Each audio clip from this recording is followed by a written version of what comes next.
나라 스페이스 혹시 들어보셨나요? 이름은 좀 낯설 수 있는데 상장하자마자 주가가 정말 로켓처럼 솟아올랐습니다. 그래서 오늘 이 뜨거운 IPO 랠리, 도대체 그 속사정이 뭔지 한번 제대로 파헤쳐 보겠습니다. 네, 바로 이 질문에서 모든 게 시작됩니다. 아니, 아직 제대로 돈을 벌지도 못하는 회사인데 주식이 왜 이렇게 폭등했을까요? 투자자들은 도대체 뭘 본 걸까요? 지금부터 그 단서를 하나씩 따라가 보겠습니다. 자, 첫 번째 단서는 생각보다 간단해요. 이번 주가 폭등이 무슨 엄청난 실적 발표 때문에 그런 게 아니었다는 겁니다. 이건 뭐냐면 상장 직후에 사고 싶다 하는 사람은 막 몰리는데 주식 수량은 딱 정해져 있잖아요. 그때 벌어지는 전형적인 IPO 랠리인 거죠. 여기에 뉴스페이스라는 산업 자체가 워낙 핫하니까 그 기대감이 말 그대로 불에 기름을 부은 격이었습니다. 좋습니다. 그렇다면 시장은 왜 이렇게까지 열광했을까요? 그 핵심 단서, 첫 번째는요, 바로 나라 스페이스만이 가진 아주 독특한 사업 구조에 있습니다. 시장이 열광한 첫 번째 포인트, 바로 엔드-투-엔드 솔루션이라는 겁니다. 이게 무슨 말이냐면 처음부터 끝까지 모든 걸 자기들이 직접 다 한다는 거예요. 그러니까 위성을 직접 만들고 발사하는 걸 조율하고 심지어 그 위성이 보내온 데이터를 분석하는 것까지 이 전 과정을 한 회사가 다 해버리는 거죠. 이게 바로 이 회사를 아주 특별하게 만드는 정말 강력한 차별점입니다. 자, 이 3단계 모델을 한번 보시죠. 간단합니다. 1단계, 초소형 위성을 자체적으로 만들어요. 2단계, 스페이스X 같은 회사 로켓에 실어서 우주로 쏘아 올립니다.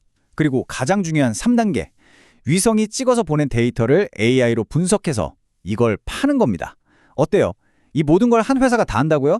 네, 맞습니다. 국내 상장사 중에서는 정말 찾아보기 힘든 거의 독보적인 구조라고 할 수 있죠.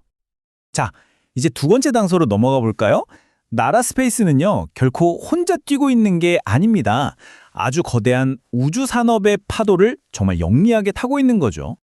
말 그대로 거인의 어깨 위에 올라탄 격입니다. 생각해보세요. 스페이스X 같은 회사들이 로켓 발사 비용을 정말 말도 안 되게 낮춰줬잖아요. 그 덕분에 나라 스페이스 같은 회사들이 훨씬 저렴하고 또 쉽게 자기들 위성을 우주로 보낼 수 있는 뭐랄까 우주 고속도로가 쫙 깔린 셈이죠. 바로 이 문장이 시장이 어떻게 보고 있는지를 딱 보여주는 겁니다. 스페이스X의 직접적인 수혜주는 아니지만 생태계 확장의 간접적인 수혜주다. 이게 무슨 뜻이냐면 스페이스X의 부품을 파는 회사는 아니에요. 하지만 그들이 만들어 놓은 이 거대한 우주 생태계, 이 판 위에서 가장 큰 혜택을 볼 회사 중 하나로 시장에 딱 점 찍었다는 거죠. 자, 지금까지 나온 단서들, 사실 이건 진짜 큰 그림을 위한 준비 단계에 불과합니다. 나라 스페이스가 꿈꾸는 훨씬 더 크고 야심찬 장기 목표가 있거든요. 그게 바로 위성 군집, 영어로는 컨스텔레이션 전략입니다. 맞습니다. 나라 스페이스의 진짜 목표는 그냥 위성 한두 개 쏘아 올리고 끝내는 게 아니에요. 수십 개의 위성으로 이루어진 거대한 우주 함대를 만들겠다는 겁니다. 그 목표 수량이 무려 84개입니다. 84기요. 2031년까지 이 84개의 위성을 띄워서 지구 전체를 둘러싸는 거대한 그물망, 일종의 관측 네트워크를 만들겠다는 거예요.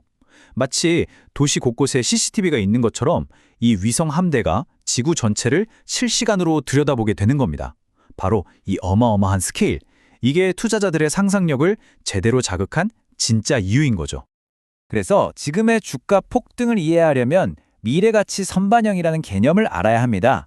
무슨 말이냐면 시장은 나라 스페이스에 지금 당장 성적표를 보고 투자하는 게 아니라는 거예요. 저 멀리 미래에 저 84개 위성 군집이 완성됐을 때 그 엄청난 가치를 지금 주가에 미리 땡겨와서 반영하고 있다는 뜻입니다. 그럼 이 위성 군집, 이게 왜 그렇게 대단할까요? 핵심은 재방문 주기를 획기적으로 줄일 수 있다는 데 있어요. 생각해 보세요. 위성이 하나뿐이면 오늘 서울을 찍고 다음에 다시 서울을 찍으려면 며칠을 기다려야 해요. 그런데 84개가 촘촘히 돌고 있다면요. 거의 실시간으로 계속해서 같은 장소를 들여다볼 수 있게 되는 거죠. 이런 고빈도 데이터, 이건 국방, 재난관리, 기후변화 감시처럼 정말 막대한 돈이 오가는 시장에서 그야말로 게임 체인저가 될 수 있는 겁니다. 하지만 여러분, 이렇게 장밋빛 미래만 있을까요? 당연히 아니겠죠. 이렇게 큰 기대에는 그만큼의 위험도 따르는 법입니다. 이제 이 뜨거운 랠리의 이면 좀 냉정하게 들여다볼 필요가 있겠습니다. 나라 스페이스가 처한 상황의 핵심적인 긴장감은 바로 이거예요. 한쪽에는 미래 우주 데이터 시장을 지배하는 플랫폼이 되겠다는 아주 원대한 약속이 있고요. 다른 한쪽에는 당장 계속되는 적자, 그리고 이 모든 계획을 실제로 해내야만 하는 엄청난 실행의 위험이 있는 거죠. 이 둘 사이에 아슬아슬한 줄다리기라고 보시면 됩니다. 실제로 재무제표를 딱 까보면 이 원대한 꿈을 이루기 위한 비용이 고스란히 보입니다. 매출은 아직 작고 영업이익은 계속 마이너스예요. 왜냐하면 위성을 만들고 쏘아 올리는데 일단 어마어마한 돈이 먼저 들어가야 하니까요. 전형적인 미래를 보고 투자하는 기술 기업의 모습, 바로 그 자체입니다. 그럼에도 불구하고 시장이 이렇게 열광하는 데는 다 이유가 있습니다.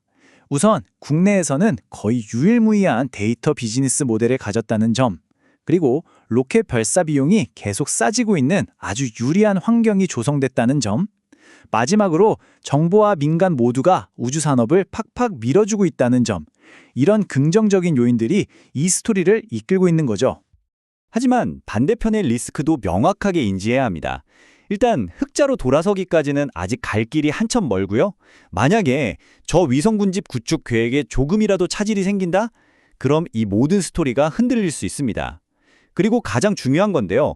이렇게 기대감 하나로 올라간 주식은 필연적으로 변동성이 엄청나게 클 수밖에 없다는 사실. 이건 꼭 기억하셔야 합니다. 자, 그럼 이제 흩어져 있던 조각들을 다 모아서 이번 랠리의 본질에 대한 결론을 한번 내려보죠. 핵심은 이겁니다. 시장은 나라 스페이스의 과거 성적표에 돈을 건 게 아니에요. 미래의 우주 데이터 플랫폼이 될 수 있다는 그 가능성, 바로 그 아이디어 자체에 베팅하고 있는 겁니다. 자, 오늘 분석을 딱 3가지로 정리해 드릴게요. 첫째, 이번 주가 급등은 아주 희소한 비즈니스 모델과 산업 전체의 기대감이 만나서 만들어낸 결과다. 둘째, 이 회사의 진짜 가치는 미래에 구축될 위성 군집이 만들어낼 막대한 데이터에 달려있다.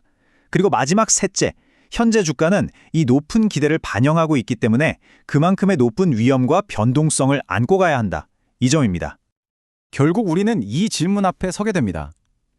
과연 나라스페이스의 이야기는 미래 데이터 산업의 청사진을 우리에게 미리 보여주는 것일까요? 아니면 그저 시장의 뜨거운 기대감이 만들어낸 하나의 해프닝으로 기록될까요?